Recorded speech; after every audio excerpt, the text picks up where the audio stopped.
Hello, world. Your favorite podcast host about crypto. It's Anthony Diaz here with a live episode. Isn't this fun? Isn't this exciting? I have with me a good friend of mine. You know him from the Recycled Corn podcast. It is Mr. Ben DeLeon. Say hello, Ben. Hello, Ben. How are you doing? I'm doing very well. I was off today at work. I had to go to the doctor to run a series of tests. Fortunately, I'm not pregnant, but Okay, good, good. some other stuff has been ordered, so we're still in the midst of finding out what's what. So Another mouth to feed is is it's like, oh man, another mouth to feed. Okay, here we go. All right, here we go. So that was it. Oh, I'm glad you had off work, man. You know what? I hate those days when you feel bad because you're like one of those type of workers. Because I'm that way, where like I will schedule appointments in the morning or in the afternoon to make sure that I have enough time to actually do some work. For, and uh, and most of the time, I should just be like, you know what? No, I'm going to take the full day. I don't care if it's yeah, an hour long appointment. I'm taking the full day. Now I do that. Now I'm like, no, I'm taking the full day. yeah, I would be like, yeah, I'm just gonna do what I need to do, and I'll be right back. And but okay, well, in my defense, luckily today was already a pre-scheduled day off. Like we had a 3-day weekend, so I had no choice. I couldn't, but I could have done this appointment during the week, but I chose to do it on the day off. Mm, But I was the first person in this morning. I went in at 8. I didn't get out to almost 12:30. dang. That's how long they were like running tests on me, and I'm talking about like not just your normal blood work, and they did like an allergy test on me, so they stuck me with like 80 needles. Like what they do with the kids, when they're coming up to see if they're allergic to anything. Right, right, right. So what was going on? Oh Lord, we went right. I clicked something and went to my headphones. So like you're okay, right? You're Yeah, fine. yeah. This is kind of like my annual checkup, but I've been having a lot of back problems, uh, Yeah, especially after those two accidents I was in, a couple years ago. yeah, And yeah. so it finally got to the point where I was telling my wife, I was like, man, I really got to go to the doctor to find out what's going on. Like do I have any discs left there, like on my spine or whatever? And they took some X-rays, and they're like, yeah, it's. They said it's kind of Pac-Man, like they're bulging basically. Oh no. So they're gonna order MRI on my back, on my shoulder, and they said like I'm showing signs of a rotator cuff a tear. Um, I got carpal tunnel in both hands. Of course, my back injury, and then Yeah. they did like blood work. They were shocking me with this thing. They going up and down to make sure like my nerves were receiving the signals and all that, and Dang, they man. put like this swimmer's cap on me, and they injected these little probes with some kind of goo, and there's like sensors and stuff, and then I had to press a button to, you know, it was like 30-minute test or whatever, and part of it, like the first 10 minutes of it, was just close your eyes and stay silent and listen to what the machine's saying. And so like I was having a hard time staying awake, but it was, I don't know, like I said, it was my annual checkup time. I was just like, okay, Yeah. let me go ahead and tell them like everything that's going on. So, and they're like, basically, they're like, you're healthy. They're like, aside from you being fat, I mean, aside, and of course they said it a little bit nicer. Like yeah, What they in doctors' terms, they're like, said. dude, Right. the back is the worst, man. Like my back is jacked up too from the military. Like I have stenosis, and if I'm remembering what stenosis, like it's when you have no fluid in your spinal column. So like I'm losing fluid in my spinal column, and I have like four bulging discs on my lower vertebrae, and which causes sciatic nerve like sciatic nerve stuff, and it just like I can feel it coming from like middle of my back, and it shoots like right down, my ass, and it goes right to my foot on both sides. So, Oh yeah, man. and sometimes I could just like not get up properly, or I sneeze too hard or cough too hard, and then I can feel my back lock up, and then it's game over. Like it takes like now it takes like 2 or 3 days to get mobile. Beforehand, like, when I was in my 30s, I can maybe like get away with like one day of just like not doing anything. Yeah. Now it takes a while, and it sucks, dude. The back is just this is what it's the worst, man. Yeah, I had a I was about to ask too, like you ever sneezed and you're like you could feel your vertebrae moving? Oh, dude. And now I'm having issues with like what I think is arthritis in my hands. I get these like pains in my joints of my knuckles in my hand. I was like, You oh, might dude, I've need, never had this before, and now it just hurts all the time now. yeah. Well, you might, Not fun. keep it. Don't do what I did, dude. Keep it monitored because, like I said, it sucks. You get to that point where just like it just hurts all the time. Like they're like, you taking medications? Like, yeah. As soon as I wake up, the first thing I do is I take 4 leave. And they're like, that's not good. I'm like, well, I mean, this is what I have to do in order to function. Yeah, So dude. So are you are you drinking anything right now? Do you have anything adult beverage like? Do you want to promote? Are we doing Devil's River promotions right now? and we have not done Devil's River promotion in a while, although it is still my beverage of choice when I do drink. Right now, I am repping HEB's 1958 water or Oh, 18. there you go. Hey, HEB. Look, like where's the camera? Camera here. Hey, HEB. Look, we're two podcasters, local podcasters in the South Texas Corpus area, man. Look, we love HEB. We would love some corporate, sponsorship in the form of monetary would be cool. But like if you want to throw some HEB products our way, I would definitely do product placement during shows and make it like it would be entertaining, and rep HEB, because hey, we love HEB. We love you so much. So help us out. you know, I've listened to a couple of episodes of uh this podcaster, and he'll do like the what was that NPR, it wasn't hard, it was something, oh, I cannot remember what the hell that show was, but it's like you do seamless advertising Hmm. while you're doing the show. Oh And yeah, that's kind of like what I try to do, but we always wind up doing it in a funny way. So it'll be like, be like, man, I've been having headaches. Like, well, have you tried to leave? It's a non-prescription medication, the maximum strength you can get without a prescription and all that.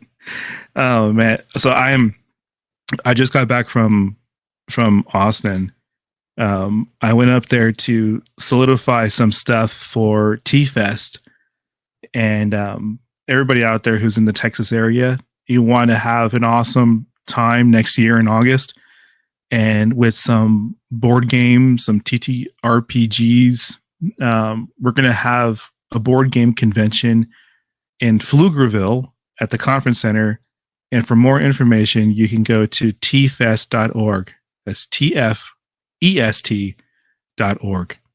And I'm one of the directors. I'm one of the event coordinators. So this is a wonderful opportunity to bring gamers together and build friendships and build memories through board games and RPGs, because that's what nerds do. And it's going to be a phenomenal time. We already have some people lined up as very, very, very special guest vendors and artists and things. I don't know if I can say names right now, but some big names in the industry are already saying, yeah, I'll show up and I'm supporting the convention, which is cool. So I was up there in Austin, and I stopped by my buddy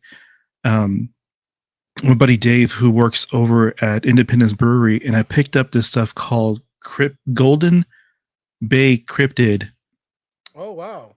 Juicy IPA, Oh. and it looks like it's a serpent of some sort, a one-eyed serpent, maybe a combination of Nessie and maybe the Snallygaster. I don't know, man, but it looks gnarly.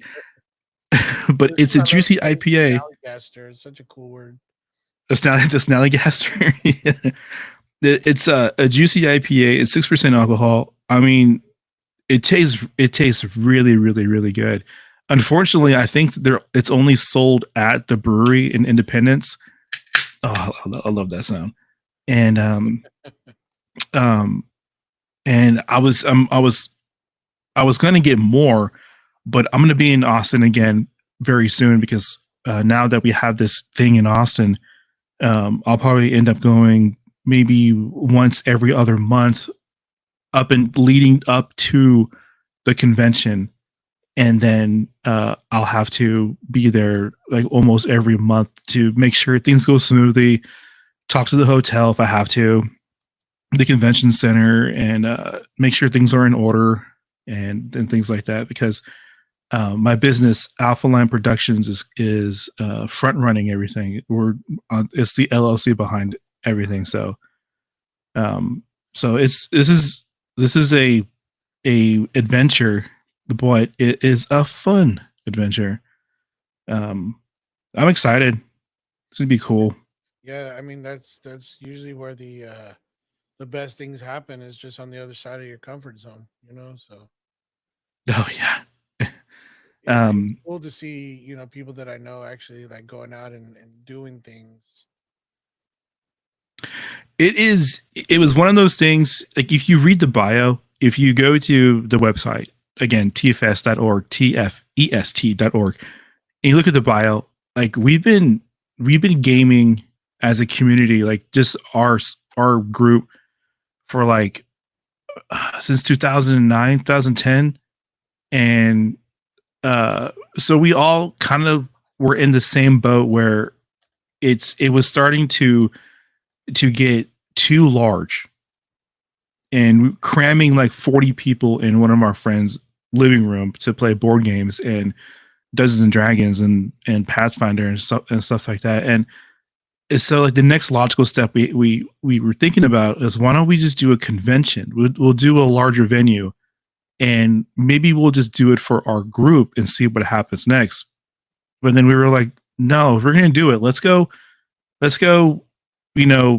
badge sales of 200 badges, and then let's build from there. Yeah. Because we all have experience going to conventions and going to board game conventions and TTRPG conventions and things like that. And I've done conventions before for veteran VSOs, like Student Veterans of America. I did one for Texas A&M University Corpus Christi. I did one for them. I did one for the state convention, and I did one for Texas State. No, it was at Texas State University. I did one there, and I have experience in that. So we all just like brainstormed, and it was like, okay, well, we all together know how to do this, so let's just see what happens. And then it's building off, man, because we've only been live since September. I think September 8th or 9th, we've been live, and we've already sold 30 badges, and we have people lined up to come and exhibit their stuff, their art table or their vendor table. I reached out to people like Chaosium, to Paizo, Free League, Modifius, different large names in the community.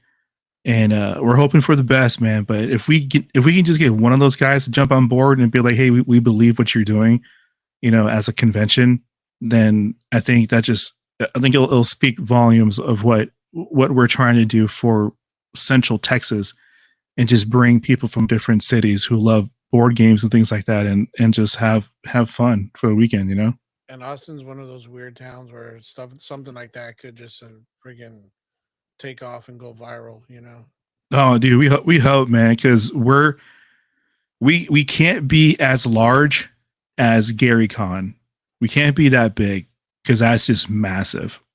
And obviously we can't be as large as Gen Con because Gen Con is even larger than that. But if we can get in between like Chupacabra Con, Longview Con, and other gaming conventions that cap around 300, 500 badges sold, then I think we made it. And if we do that consistently over a couple of years, and then be large enough where celebrities, well, not celebrities like celebrities, but like people who are in the industry who are industry celebrities would be down to come and run like a 6 hour session.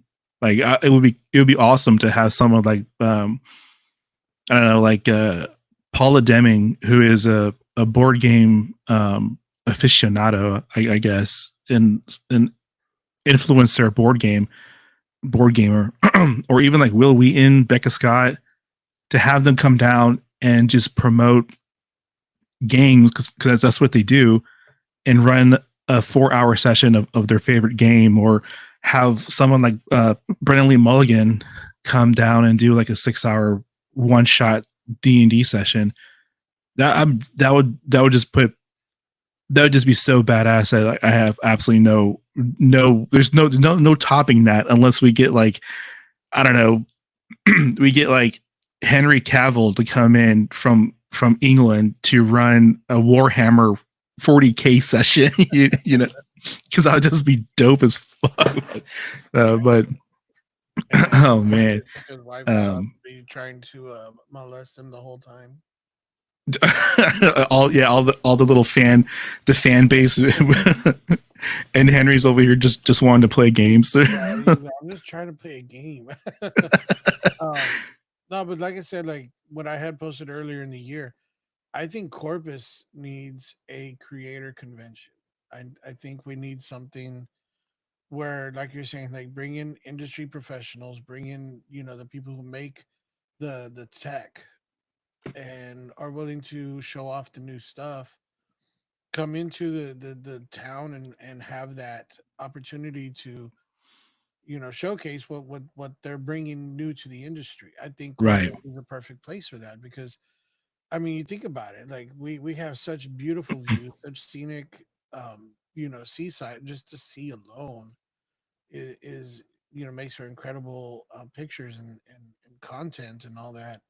The downtown area is thriving. It's getting even more awesome than it was back in the day. Yeah. So it's like it doesn't make sense that we don't already have one. Like where if someone comes up to me and I'm a freaking idiot. Someone comes up to me and they're asking me advice on how to start a podcast. I'm like, go ask Anthony. He's the one who's actually like doing it right. It's like I haven't, like people be I've had it a couple times where people come up and they're like, "Hey, don't you have a podcast?" I was like, "Yeah." Like, "Oh, I thought I recognized your voice." I tune in because of Scuba, or I tune in because of whatever guest that you had in. So people are starting to recognize me. But I'm like, don't try to be like me. Be like somebody more successful. Like that's why I said I tell them like go look at Anthony Diaz, go look at like Gino, like even Gino when he started his podcast, he was just barely getting started and he already had such good episodes, so but Yeah. he's got such a natural talent for showmanship and marketing and all that stuff. It just I don't want to say it comes easy for him because I'm sure he had to put in work for it, but man, like when he does something, it comes out freaking awesome. Yeah. And also on that, Jesus over at Corpus Christi Originals, like he's doing some pretty amazing Yeah, stuff. that's another one, man. That podcast is just exponentially growing, and I'm just like, man, I remember when this dude was doing like Zoom interviews, and Yep. now he's got the awesome studio, and I was honored that he would even consider me like, um, hosting one of his episodes. I don't know what's gonna come of that, but I was just like when he asked for it, I'm like, are you sure you want to do that? Like, Well, I'll be on the show on the 14th. He's doing another bull session, and he's gonna have another comedian on. I forgot the comedian who's gonna have on, but I was invited to go, and I was like, yeah, I'll go. That'd be fun. But man, are you ready for Halloween? Are you ready for spooky season? dude, I would okay. I'm gonna tell you what my tradition is for Halloween. My tradition for Halloween starts right after 4th of July, and then I start telling people, "What are we gonna do for Halloween? What are we gonna do for Halloween?" And I bug everybody so people like start getting all their stuff up done. In the meantime, I do bare minimum over here, and I don't dress up. I don't I mean, because I'm a bigger guy, it's kind of hard for me to find a costume and stuff that actually doesn't look like comical on me. And I'm trying to I'm trying to think of something, but the only thing that I keep coming back to is like being a dwarf, whatever, from like Lord of the Rings.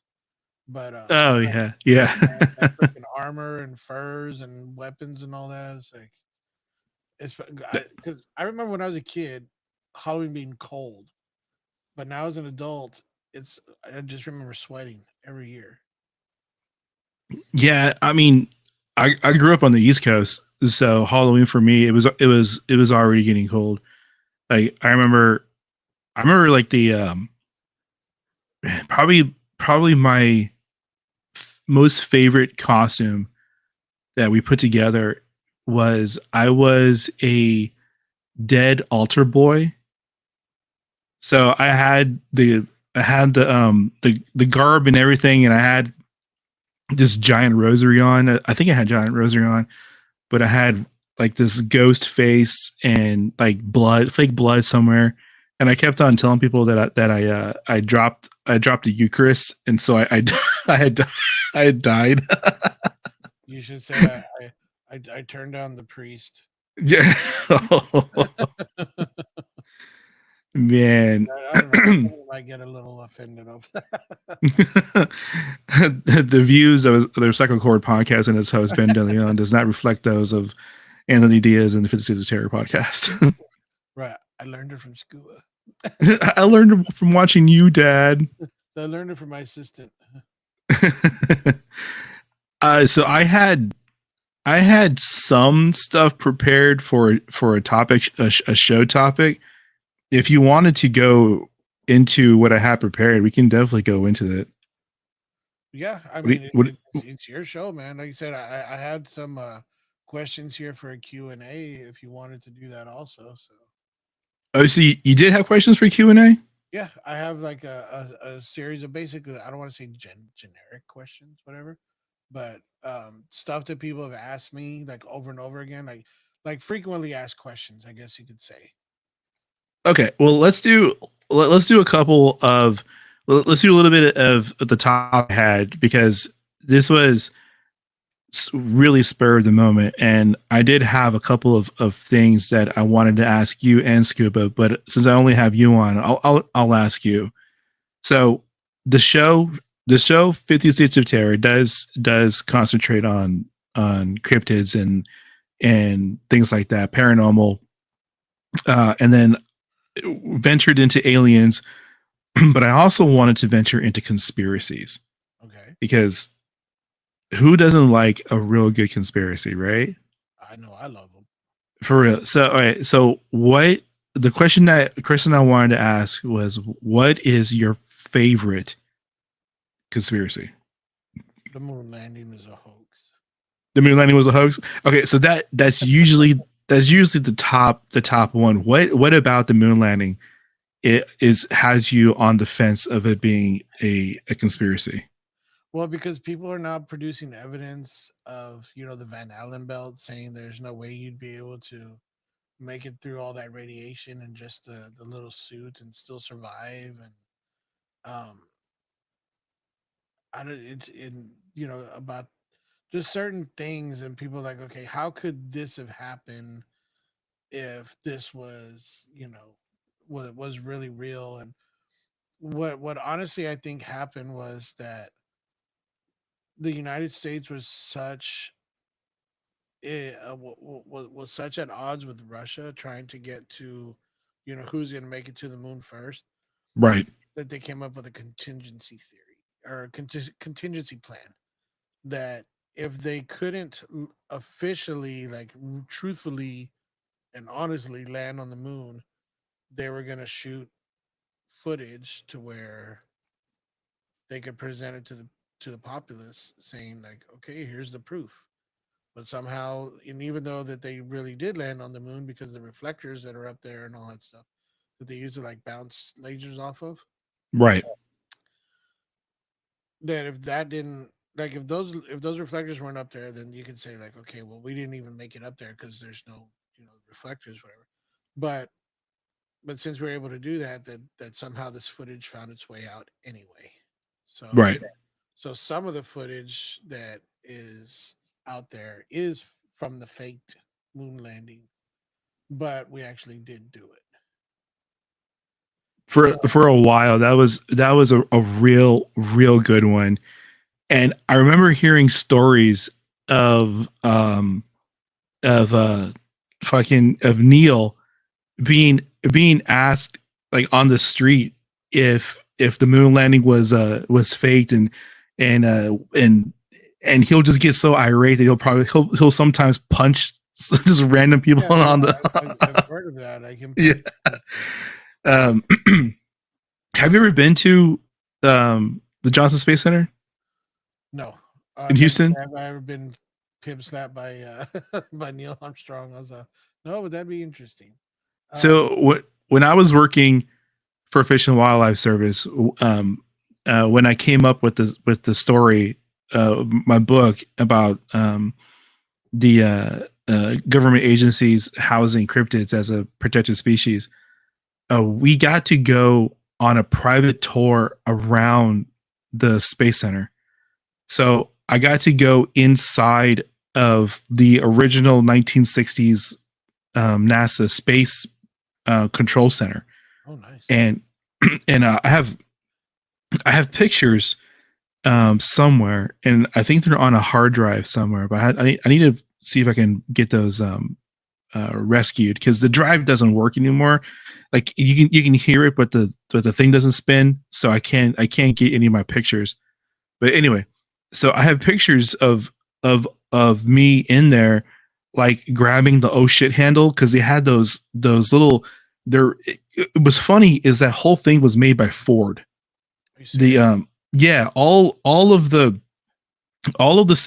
center consoles that house all the electronics was made by Ford, and they had these handlebars on the sides of them, so like when you're super like into it, stressed out, and you're on the phone, trying to navigate some stuff, and you're trying to like hold on to for dear life or something when you're on ground control, and you see the handle, I'm like, dude, like this is kind of chilly, man. It was chilling.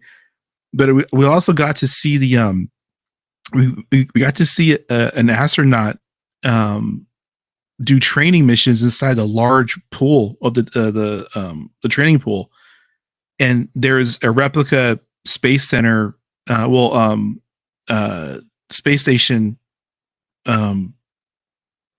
built not building but structure that's underneath the water, and you can see the astronaut training in the flight suit, in the space suit, and just going in the water and doing some stuff in there. And I was like, oh, this is so freaking cool, man. I have pictures of that as well. But yeah, our tour guide was like, yeah, we get asked all the time, like was the moon landing faked, and stuff like that. And then he was like, well, the proof is like all around you right here in the space station. We have everything you can ever think of, that like how like it happened. It definitely happened. And I thought it was awesome. That was cool. But so the moon landing, is there another one where you're like, yeah, this is a really good conspiracy? One that I've always been interested in, just because it was something that, like, a story that I grew up with when I was younger, and they made a movie out of it and all that, was like the Philadelphia experiment. Oh yeah. The whole going back in time and all that. Um, what was it like? Even like the Montauk Project that they adapted into like Stranger Things and stuff.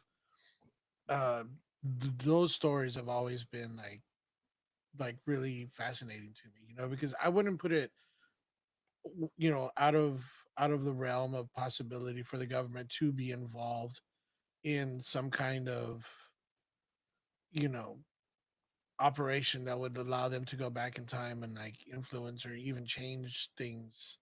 And that's how we have all these like weird Mandela effects that are going on nowadays. Yeah, they're just kind of testing the waters and they're changing things. but That's but more, since we lived through it, like our memories are still like we still have those yeah. memories. They're first. They're starting off with underwear, with the whole Fruit of the Loom thing. For Dude, I still say, because that's how I learned the word cornucopia. Was what is the thing in the back of the Fruit of the Loom logo? oh yeah, yeah. And my teacher's like, "Oh, that's a cornucopia." I was like, "What the hell is a cornucopia?" I'm like, well, that's the back of the Fruit of the Loom logo. Like, you can't be changing the question like that with me. So like, I actually looked up the definition and I saw what it was. I was like, "Oh, okay, now I know what a cornucopia is." And they're saying, "Oh yeah, it's never been there." I was like, "That's bull," because I remember seeing it. Oh yeah, 100%. No, I remember seeing that thing too, man. I remember seeing that. And then Um, with the Disney, with the little was it Tinkerbell going over the thing and then dotting it with the wand? yeah. I remember that too. And then they're saying like, yeah, that never happened either. Like no, I have videos. I have recorded videos somewhere of that occurring, you know? So you might want to check them because they might be different now. And but that one also is the one where they made a warship disappear, right? Yeah, it was. I think I forgot what the name was. The name of the ship. Okay, we got all of the world's information here. Let me find out. Man, I wish I was sponsored by Independence. Independence, go to Independence Brewery and pick yourself up a Golden Bay cryptid. Eldridge. U.S. The U.S. It was in 1943. The U.S. Navy attempted to make the USS Eldridge invisible to radar during an experiment at the Philadelphia Naval Shipyard. The experiment malfunctioned, causing the ship to disappear. Two sailors, David Hurdig and Jim Parker, jumped overboard to escape, but ended up in 1984. In 1984. Hmm. Okay, so they jumped to the future. They went forward in time. Right, and then they had to go back.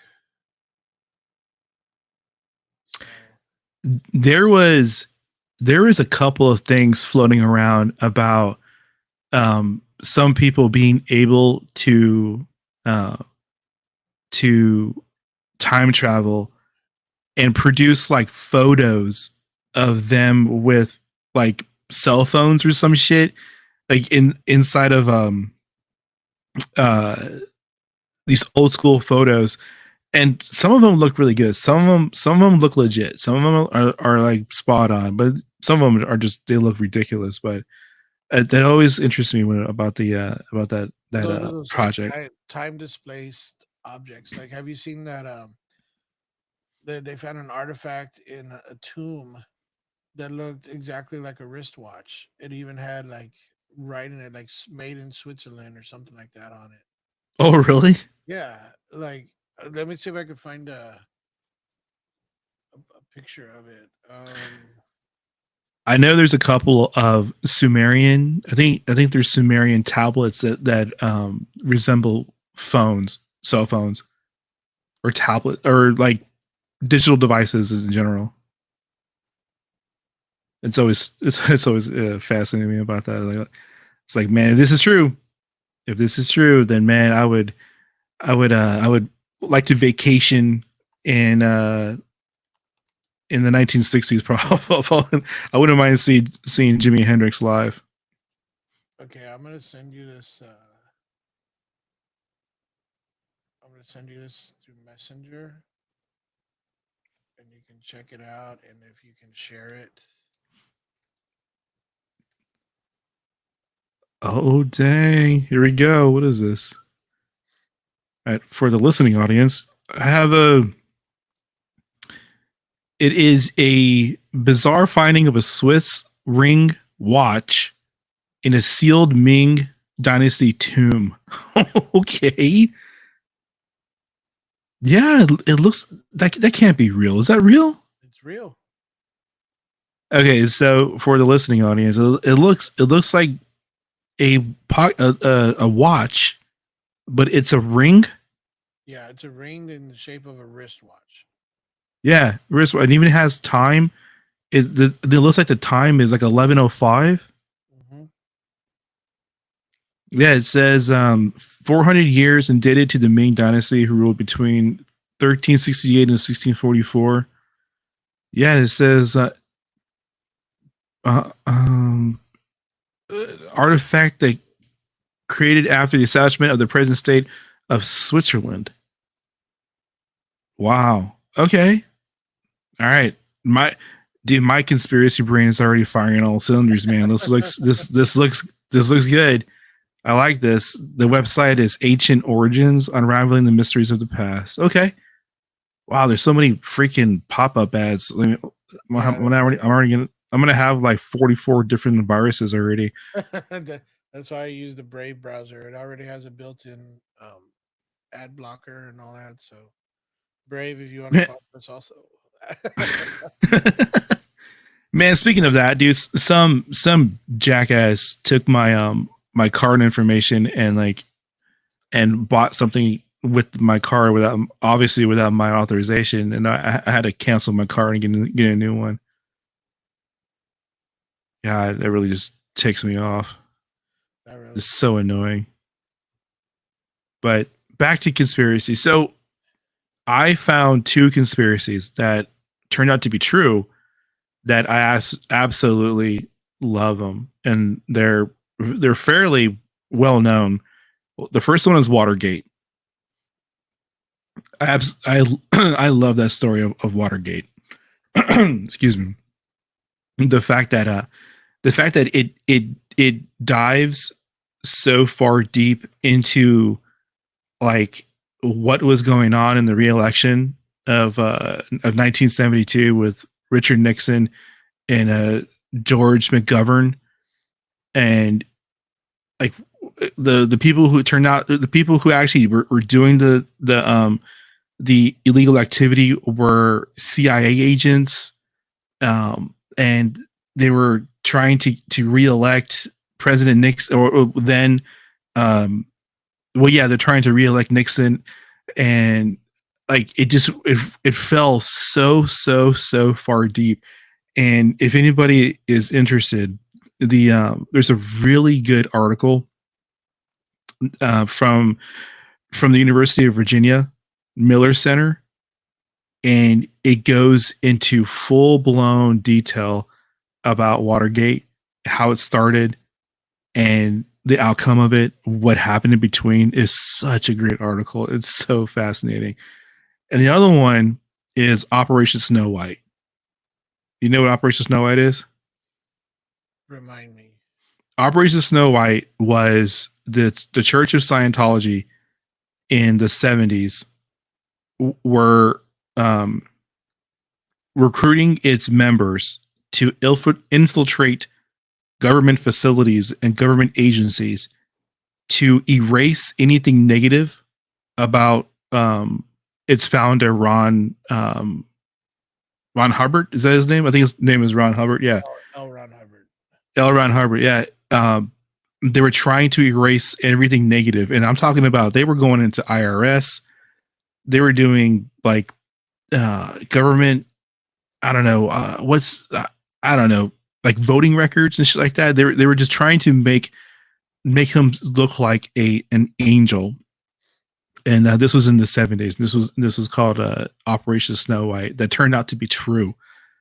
And when I was reading the article and doing research on it for an upcoming episode, which is now this one, I was just like, there's no way, there's absolutely no way that this could have occurred, because like even me as a federal employee, like I get scrutinized over everything, and you're telling me that these like individuals were able to, like, not only did it seem like a little off that, you know, it all came from centralized church or whatever, but the agencies were just like, oh, okay, like no background information is needed. Let's go in and work for IRS, you know, or go work for this federal agency, and then yeah, you'll be fine. But it turned out there was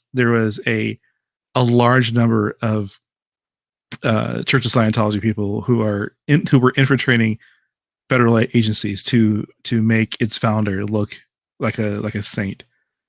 And fascinating, man. It was so interesting to read about. I don't know. Those guys are so, with the Scientologists, so weird that I think like they could try to infiltrate, but they'd be like, you know, take me to your leader. Church of Scientology, please don't come after us, but I don't care. You can come after me. My name's Steven Vasquez, and I don't care. Oh man. So yeah, those are the only conspiracies that I had planned. Well, I had prepared. I was going to do a whole on like thing about them, but bring up the Q&A. This is my show, and we're live, so let's do this. Let's do a Q&A. Should I do the transition music? Yeah. All right. Okay. And like I said, these are all like frequently asked questions that I get like all the time. And I'm just changing basically making them sound more intelligent than the way they were asked to me. Okay. So, what's been the biggest challenge you faced in the podcasting industry, and how did you overcome it? Like, since you started your show, like, what's the biggest obstacle that you've, you know, been presented with, that you had to like actually use your noodle to get past it? So I think staying consistent. I think staying consistent is the largest obstacle, because, you know, I'm not only doing this. I'm also doing my writing, and then I'll be on other people's show, and then I really wanted to concentrate on the book and finish that, and then I started my other show, which I still have to do an episode for. I'm thinking about doing another read, but I think staying consistent, because I've been doing this solo for about a year, but I've been doing podcasting in general for about 3. And when you look at other shows who are, and to their own right, you know, they're really, really good shows, and they just pop off, and then they get what you want. They get sponsors, and they get, you know, a little bit of money coming in, and they're able to break away from like being just a moderate show to a syndicated or even great show.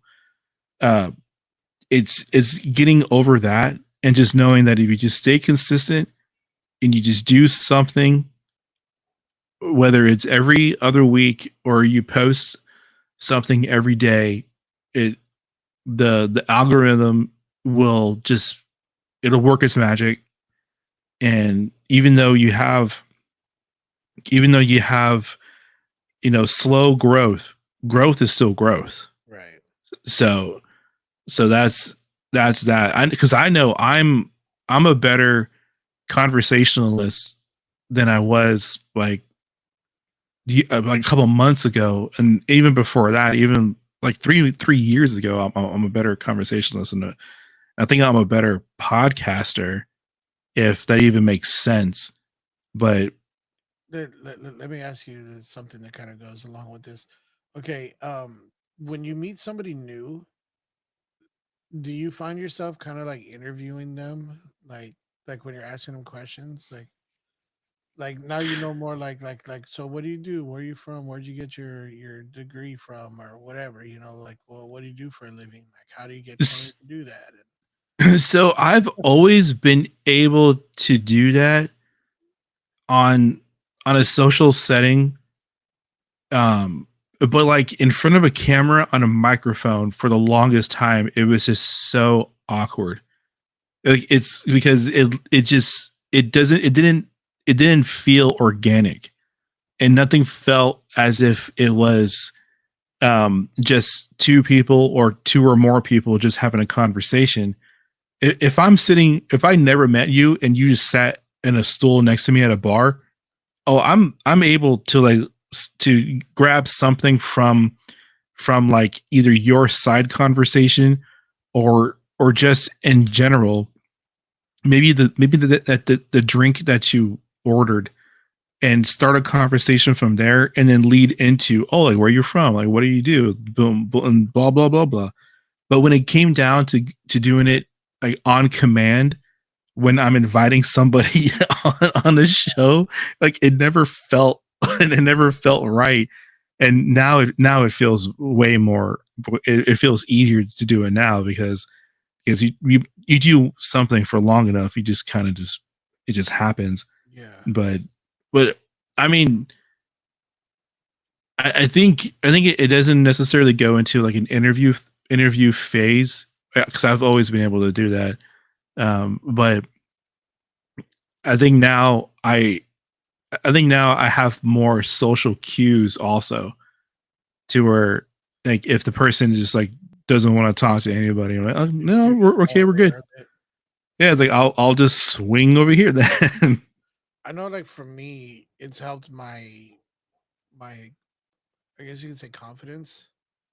I fully believe that by doing this podcast, or doing my podcast, should I say that it helped me grow to where in my last job interview,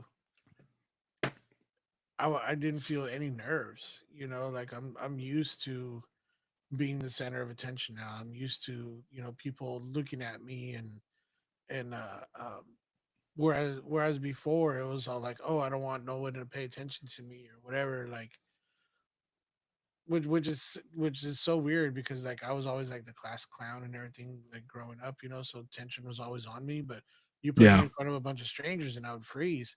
Now it's like you put me in a bunch of strangers and I'm like, shit, let's get going, and I don't even need to take a few shots or nothing like that. It's just like, all right, let's just get up there and do the damn thing. And I fully believe that doing this podcast for as long as I have has helped me, like I said, have that confidence where I could be like, okay, this is what I need to say. This is what I want to put out in order to get to this, spot that I want to be at when I end my monologue, or whatever you want to call it, right. to brag about myself and who I am and why I'm perfect for the job. And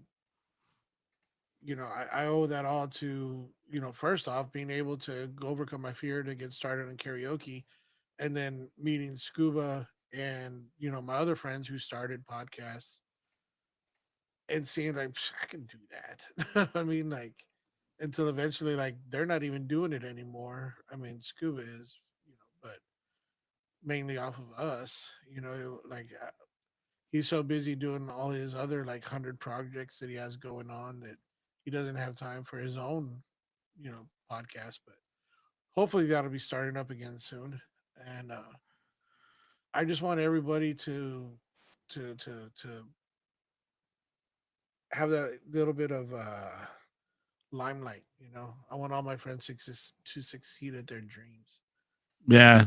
and I think Yeah. that's the difference also in this industry is there's not a lot of infighting when it comes to like different podcasts. At least from what I've seen in my experiences, there's not a lot of people who just, oh, you have a podcast, I have a podcast too, so I have to hate you. There can't be, there can't be more than one of us.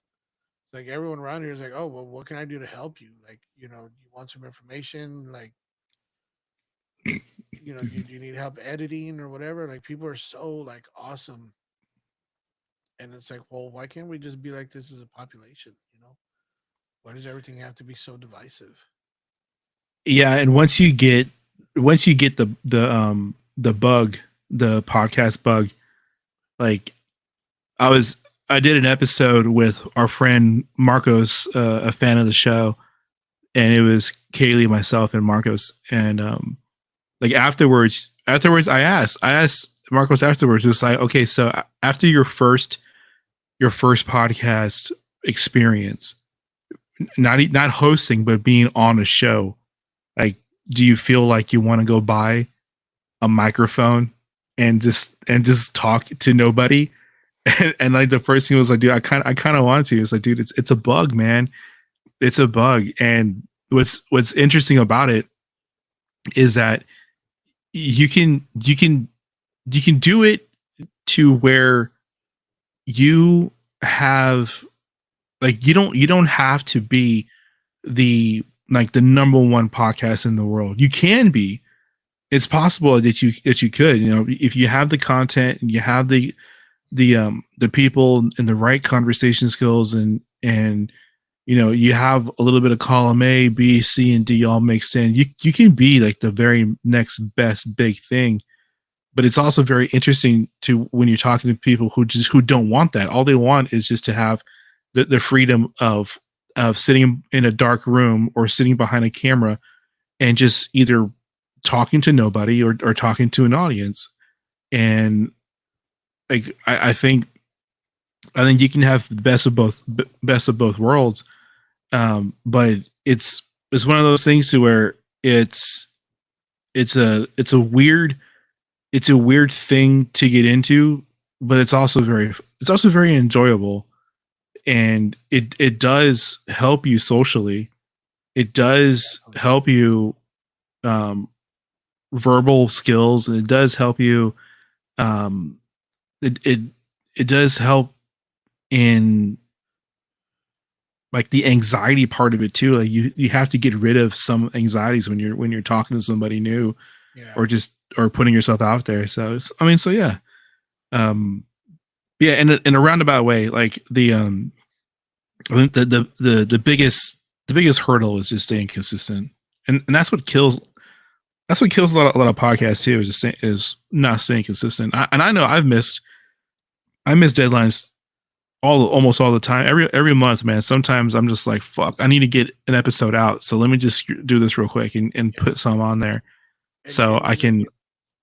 as I say, when you Yes. had messaged me today saying that you wanted to go live, I was getting ready to get on the computer and start writing something for my own episode to record tonight and put out tonight.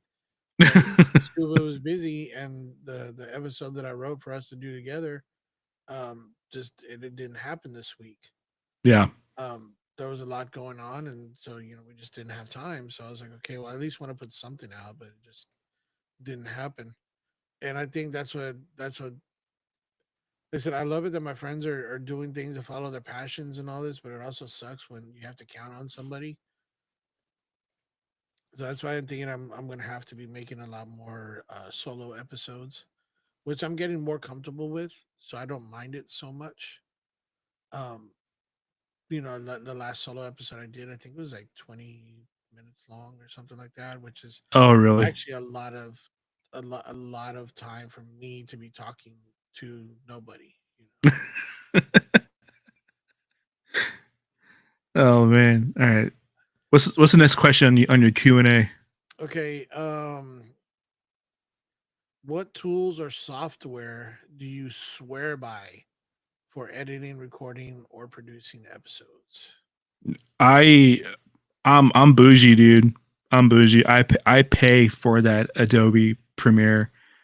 Um, I have the whole suite. I have everything. I have the Adobe Premiere. I have all the Adobe Pro. I have Adobe Stock, and that's where you can get photos and music.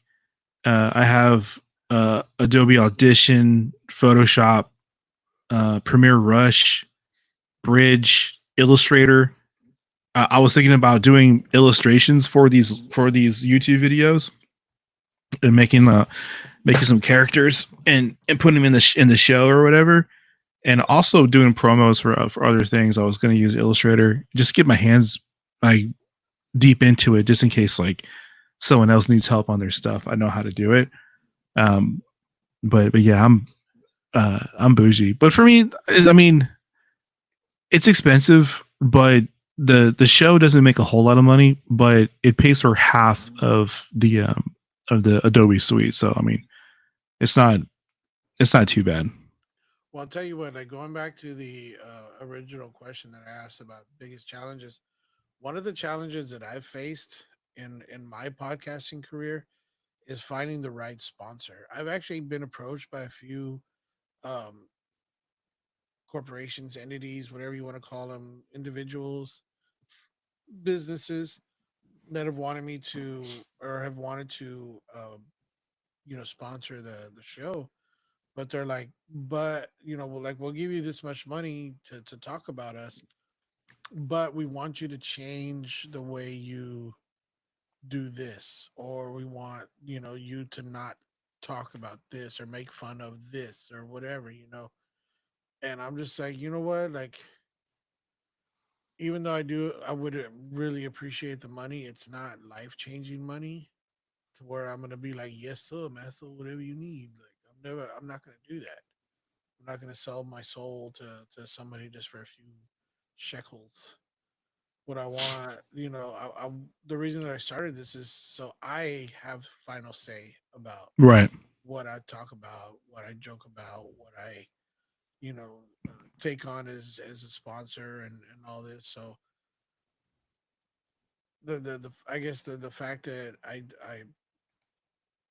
keep throwing it out there like sponsor me, but they're like, okay, I'll sponsor you. Can you just lay off of this or lay off of that? Like, no, like keep your money. Like no one's ever gonna tell me what I can and can't do when it comes to that. So I mean, they say if you want to sponsor me, I'll appreciate it. Just throw me the money and go away. Let me do my thing. Yeah, absolutely.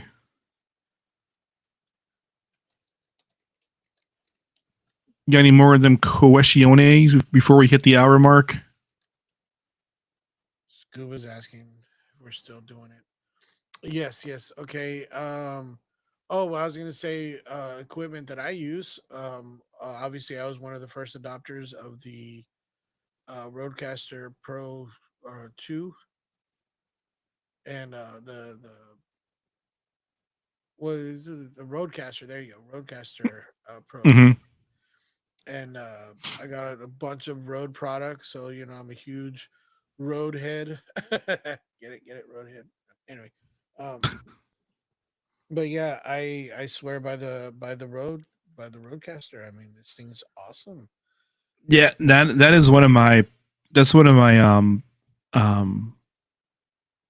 my freaking downfalls for me is I am brand loyal. I hate it so much. And marketers, I'm a marketer's wet dream, dude. Because like if I find a product that I love, like for Samsung, like I can't find myself to get anything other than Samsung because I had such good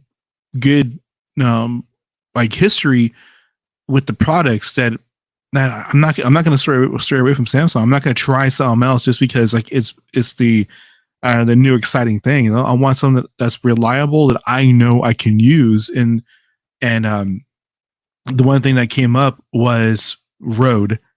So when I got the Podcaster Pro 2, I picked up all the Rode products, and of course, it all has to match. So I got the Rode stands and and the Rode cords and the Rode color coordination things. Let's see. If it doesn't have Rode on it, like, all right, no, I need for it to say Rode, unless Rode doesn't make it, and then I'll get the next best thing. But right. but yeah. So this is I just upgraded these. So I got the new, or not the new, they're new to me. Rode and was it PSA 1 boom arms. I got the Rode cover for the Rode pod mic. I got these Rode color identifiers, whatever, for the cables. Yeah. Of course, like I said, I got the Rode, the podcaster or procaster or whatever. So I'm slowly replacing all of my older, cheaper equipment with the high quality Rode equivalent. So anytime Rode comes out with a new thing, I have the Streamer X, whatever, that's my video capture card that I've been using Oh, nice. for my VR sessions, whatever, that I've been posting on YouTube. Shameless plug. Um, and I do have a Rode Reporter microphone that I've been using when I have a Zoom recorder. That's the only thing that I need to replace. Is I need to get the Rode lavalier mics. So Yeah, the lobs. Yeah. so I can use that instead of the. But yeah, everything, because Rode made such awesome products, and I'm not saying that because they're paying me, because they're not. Oh, I wish they were Rode. Hey, Yeah, man.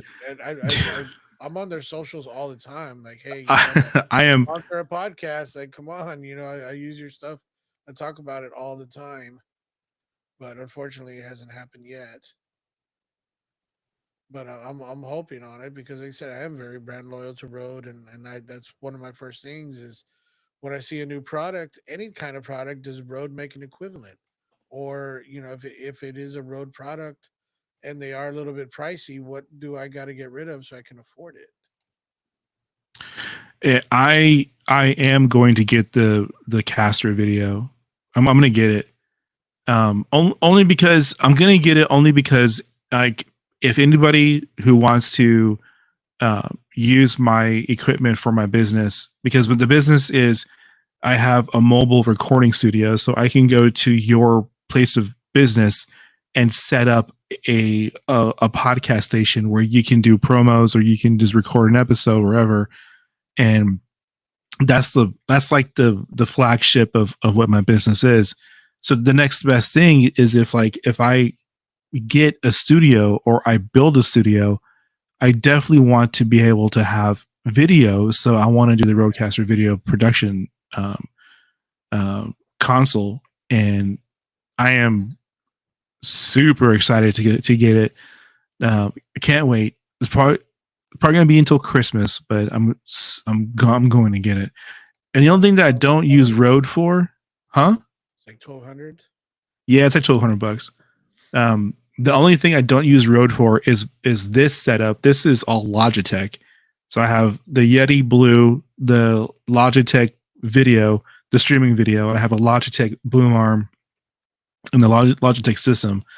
This is the only one. This is the only setup I have that's just purely Logitech. The other one is all Rode. And if I had to compare the two, honestly, I think Rode is just better. Like, don't try to change it out. You see Rode, like, you're my one and only. He's going out himself to other brands. You got me, Rode. It's just you and me against the world. That's hard. Well, I mean, shit, Logitech and Rode. Come on, man. I'll double dip. I don't care. Let's do this. You're into those three ways. Yeah, but yeah, I use Adobe. I use Adobe products, and the only reason why I use Adobe products is because one of my favorite content creators has Adobe, and they like scream up and down that it's a better system. Until recently came out that he was using another editing software. I think it's called DaVinci, he was using DaVinci, and then went back to Adobe because Adobe was just priced ridiculous. And I get that too, man. It's expensive. It gets pricey, and it's a little hard to use. It's not user friendly, but the things you can do with it just is just way above like any other program you use. It is professional grade stuff, and unfortunately, I don't have the CPU power to do everything it's meant to do. But for my purposes of editing the show and editing video to the limit to where where I need it to be right now, because I'm not professional like Markiplier or Jacksepticeye or Bob and Wade. I don't, I'm not that level, but what I need to do in order to do transitions and put things in the video, it works perfectly and it works fine, and I know how to do it to where it takes like a couple minutes just to point and click and get the stuff in there. But when it comes to the podcast, the audio version of the podcast, you can do so much with Adobe, and yeah. So I mean, I pay for it, and Adobe, you want to give me a sponsorship? Hell yeah, man! I'm all for it. But yeah, that's what I use. Now, see, for me, I'm very, like I said, I don't know what the hell I'm doing.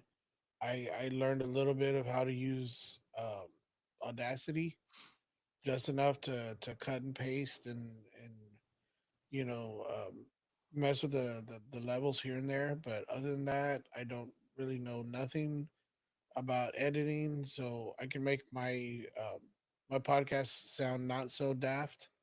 But I like I said, it's just bare minimum that I need to get by.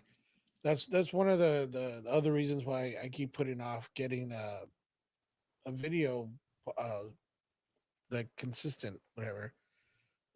Doing that is I don't want to mess with editing and video production and all that stuff. It doesn't sound fun to me.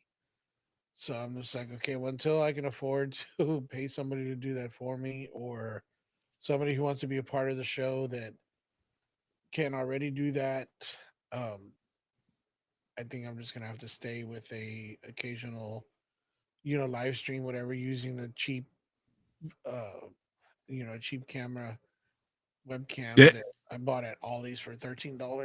So yeah, I have editing is one of those editing is one of those things where if you can do it and you're good at it, then you can have a freelance like career in doing editing, because editing is one of those things to where it looks intimidating as all hell.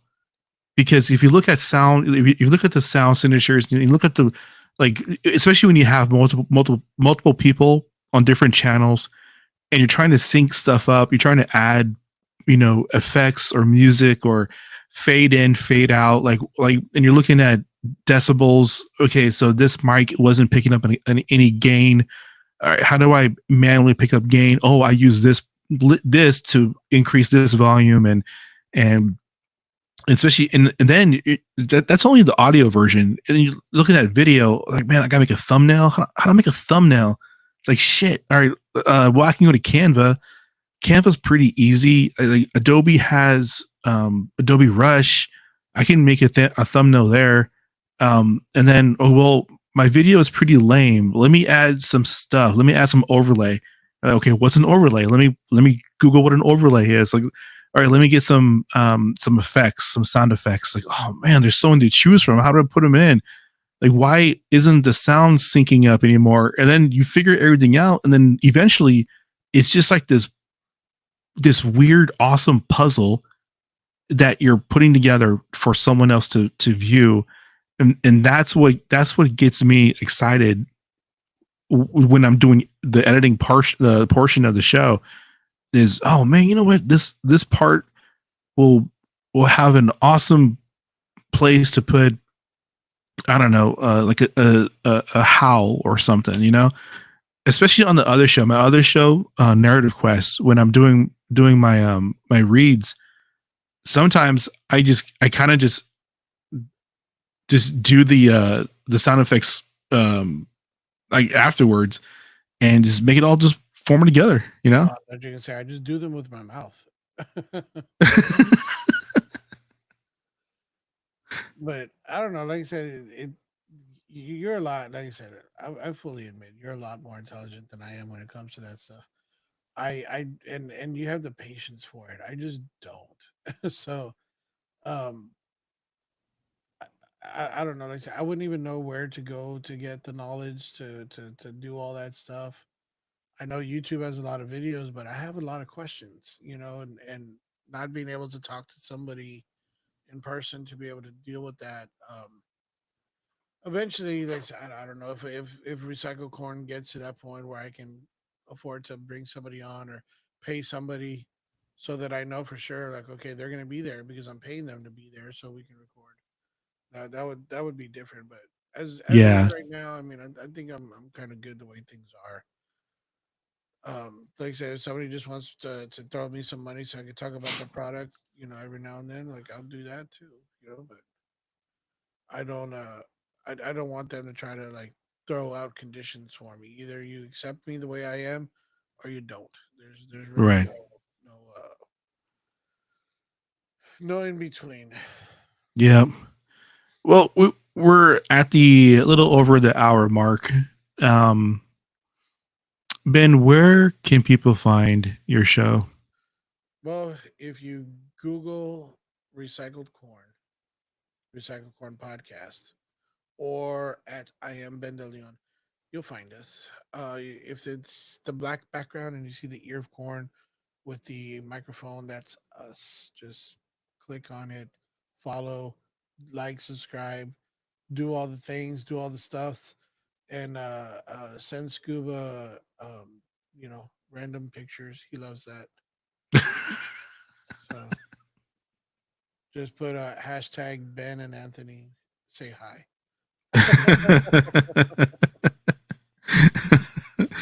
Oh man! All right. So before we go, what's your favorite Halloween October scary movie and or cryptid? Oh man! Of course, I'm always gonna be partial to Freddy Krueger, just because that was like my dude growing up. Like that was, everyone has their they love Jason or they love Michael Myers and all that. I grew up with Freddy. I love the wicked sense of humor when he was killing people, which now that I say it out loud sounds really messed up. But I just thought it was funny. He was dumb and didn't take himself too seriously, and that's kind of like the way I am. Um, so I identify with that, not the whole killing part and murdering children and all that, but just the weird sense of humor part. Nice. And the cryptid, I mean, how can you beat the werewolf, man? Like, or what was it called in the Rougarou or whatever Rougarou? Oh, the Rougarou. Yeah, The Rougarou, Louisiana, the Rougarou. I That's remember. that's one of my favorite episodes. That was a really good episode. Said watching the transformation back in the day from the American Werewolf in was it American Werewolf in London, Yeah, American Woman with London. and watching the when he would do like that and the claws popped out and all that. I was fascinated by that. Like growing up, it's like how did they do that? And then watching the behind the scenes and everything, it's like that's fascinating for me. So, but yeah, that's mine. So if I had to go gut feeling, gut choice, favorite scary movie for October, I would probably have to do um I'll probably have to do the original Stephen King's It. Because I remember watching that and getting freaked out when I was a kid, um, or when I was a teenager when I saw it. And then Cryptid, I think my favorite one, to go into a deep dive in the history of it would probably be Mothman. or the Jersey Devil. There's the two heavy hitters that was really fun episodes to do. All right, man. I appreciate your time. You are a scholar and a gentleman. I have and everybody out there, listen to the Recycle Corn podcast. It's a podcast about everything and nothing. We just put out a episode with my boy Anthony here of Halloween stories that we loved growing up. So that was a really good episode. Did you like the way I edited it? Yeah. Yeah, dude, that was good. That was a good one. That was a good episode. Yeah, I had fun with that. But I appreciate, man. I don't know if I said thank you for that, but thank you for doing it. It was, I know. Yeah, man. It was a lot of fun. So. Yeah, like always, man. Hell yeah. All right, y'all. Thank y'all for listening. Later.